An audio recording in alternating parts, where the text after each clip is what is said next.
सारा ने एक भयानक चाल चलती है। उसने फ़ोन करके शीबा को सारी हकीकत से आशना कर दिया है और उसको बता दिया है कि भाई ये लोग इस कदर चीटर हैं कि अपनी आय पर आए तो कुछ भी कर सकते हैं। और हनान ने जो कुछ भी किया तुम्हें सिर्फ़ और सिर्फ धोखा दिया है, इसके अलावा कुछ भी नहीं। जिसको सुन के काफ़ी ज़्यादा हैरान हो जाती है वो, और कहती है कि मैं तुम्हारी बहुत शुक्रगुज़ार हूँ कि तुमने मुझे हनान के बारे में सब बता दिया, वरना मैं तो इसी बेवकूफ़ी में रहती कि वाकई में वो मुझसे बहुत प्यार करता है और बहुत जल्द मेरा रिश्ता लेने के लिए आएगा। लेकिन जी आप देखेंगे कि जैसे ही हनान के घर में शीबा की एंट्री होती है तो शीबा काफ़ी ज़्यादा हैरान होती है और कहती है कि हनान तुम तो मुझे देख के ऐसे चौंके जैसे पता नहीं क्या हो गया। तुम क्या समझ रही हो कि मैंने ज़ारा को वाक़ई में तुम्हारी बीवी मान लिया? अरे नहीं भई, मैं तो वाक़ई में तुम्हारी ही बात का यकीन करती हूँ। लेकिन जी बात खुलकर काफ़ी हद तक सामने आ चुकी है और अब वो इस बात पर अटल हो चुकी है कि अब तुम्हें थाने ही चलना होगा। ज़ारा को जो कुछ हुआ है उसका बिल्कुल अंदाज़ा नहीं था। वो काफ़ी ज़्यादा रोती, चीखती, चिल्लाती है और कहती है कि आखिर कोई मेरा हक कैसे-कैसे खा सकता है? हर चीज़ मेरे से बलात्कार कैसे हो सकती है? मुझे तो समझ नहीं आ रही कि आखिर ये सब कुछ कैसे हो गया? जिस पर शीबा कहती है कि इस धोखेबाज इंसान ने सबको धोखा दिया है, सिर्फ़ तुम्हें नहीं बल्कि हम सबको बर्बाद करके रख दिया है। मैं इसको कभी माफ़ नहीं करूँगी। ज़ारा भी ज़ारो कतार रो रही है क्योंकि उसके पास कोई ऑप्शन नहीं है। उसको समझ नहीं आ रही कि किस मुँह से जाकर अपने माँ से ये सारी बातें कहे कि वाक़ई में जो कुछ हुआ उसी की गलती थी और उसको कभी भी इस बात का यकीन नहीं करना चाहिए था।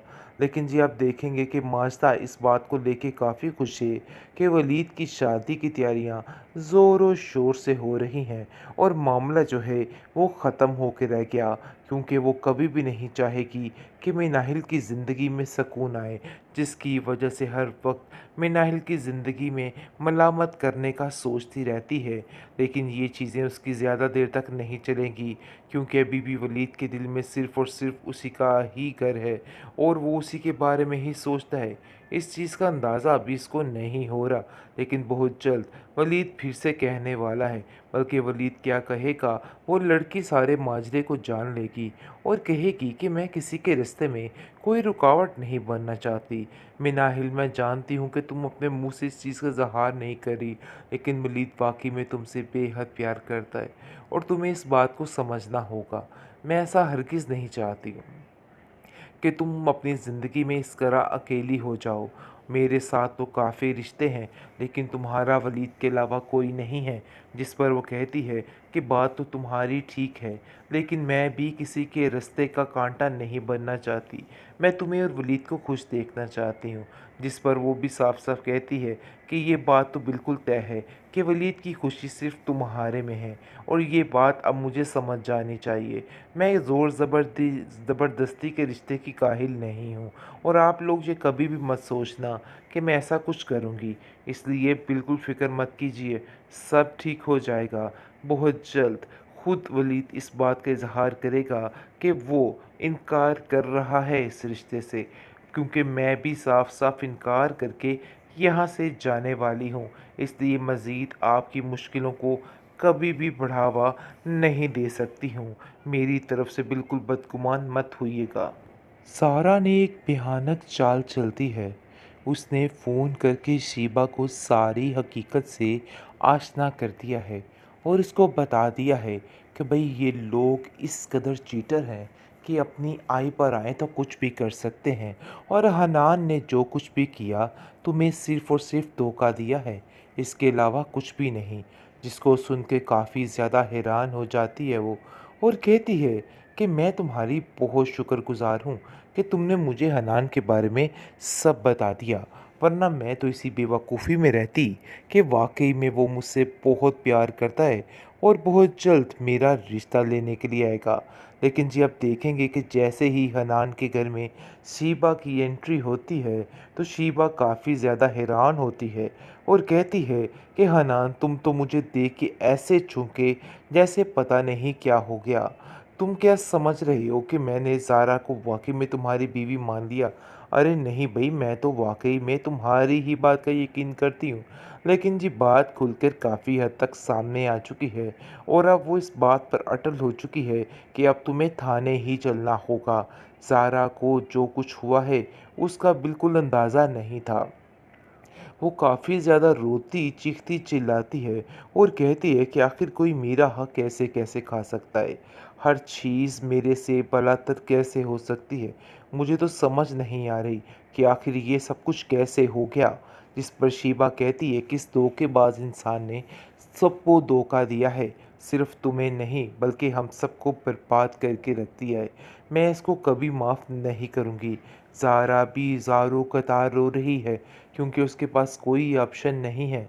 उसको समझ नहीं आ रही कि किस मुँह से जाकर अपने माँ से ये सारी बातें कहे कि वाक़ई में जो कुछ हुआ उसी की गलती थी और उसको कभी भी इस बात का यकीन नहीं करना चाहिए था। लेकिन जी आप देखेंगे कि माजदा इस बात को लेके काफ़ी खुश है कि वलीद की शादी की तैयारियाँ ज़ोरों-शोर से हो रही हैं और मामला जो है वो ख़त्म होके रह गया क्योंकि वो कभी भी नहीं चाहेगी कि मिनाहिल की ज़िंदगी में सुकून आए, जिसकी वजह से हर वक़्त मिनाहिल की ज़िंदगी में मलामत करने का सोचती रहती है। लेकिन ये चीज़ें उसकी ज़्यादा देर तक नहीं चलेंगी क्योंकि अभी भी वलीद के दिल में सिर्फ़ और सिर्फ़ उसी का ही घर है और वो उसी के बारे में ही सोचता है। इस चीज़ का अंदाज़ा अभी इसको नहीं हो रहा, लेकिन बहुत जल्द वलीद फिर से कहने वाला है।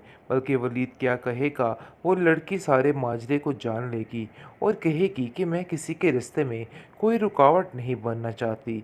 मिनाहिल, मैं जानती हूँ कि तुम अपने मुँह से इस चीज़ का इज़हार नहीं कर रही, लेकिन वलीद वाक़ई में तुमसे बेहद प्यार करता है और तुम्हें इस बात को समझना होगा। मैं ऐसा हरगिज़ नहीं चाहती हूँ कि तुम अपनी ज़िंदगी में इस तरह अकेली हो जाओ।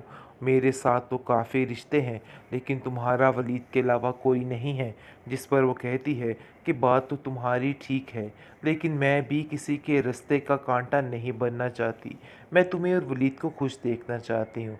जिस पर वो भी साफ-साफ कहती है कि ये बात तो बिल्कुल तय है कि वलीद की खुशी सिर्फ़ तुम्हारे में है और ये बात अब मुझे समझ जानी चाहिए। मैं ज़बरदस्ती के रिश्ते की काहिल नहीं हूँ और आप लोग ये कभी भी मत सोचना कि मैं ऐसा कुछ करूँगी। इसलिए बिल्कुल फ़िक्र मत कीजिए, सब ठीक हो जाएगा। बहुत जल्द खुद वलीद इस बात का इज़हार करेगा कि वो इनकार कर रहा है इस रिश्ते से, क्योंकि मैं भी साफ-साफ इनकार करके यहाँ से जाने वाली हूँ। इसलिए मज़ीद आपकी मुश्किलों को कभी भी बढ़ावा नहीं दे सकती हूँ। मेरी तरफ से बिल्कुल बदगुमान मत होइएगा।